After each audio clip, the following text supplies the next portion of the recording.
As Vice President Kamala Harris starts the first leg of her visit, Guatemalan President Alejandro Giammattei prepares to meet with her Monday morning. VP Harris will also hold events with community leaders, innovators, and entrepreneurs in the afternoon before flying to Mexico by Monday night. The administration's work began months ago with virtual meetings, a commitment of USAID assistance, and a call for private sector investment. We have a lot to discuss. It is about what we need to do and can do together to both support the folks who need help in terms of hunger, the economic development piece, the extreme weather, and the impact that has had on their economy.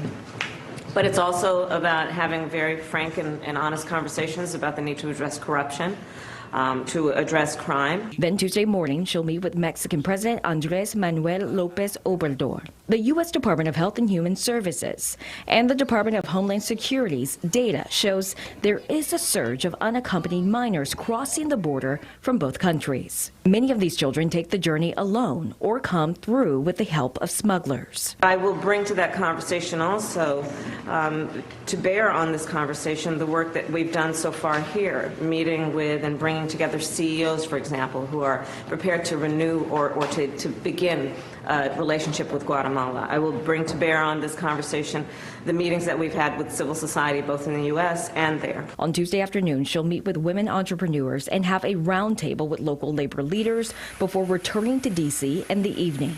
But the White House says she will not be visiting the border, something GOP leaders have criticized for months. Harris says she is focused on dealing with the root causes of migration to the U.S., while Homeland Security Secretary Alejandro Mayorkas was tasked with tackling the increase in migration at the border. Mayorkas visited the border last month, while President Biden has dispatched a number of other top aides to evaluate the situation there. White House aides have stressed that this trip is about building up the relationship with critical partners in order to solve the immigration crisis at the southern border. Though some new actions and policies may be announced on this trip, they say this will also be a chance to continue addressing the root causes of illegal immigration, specifically poverty, violence, and corruption. Aaron?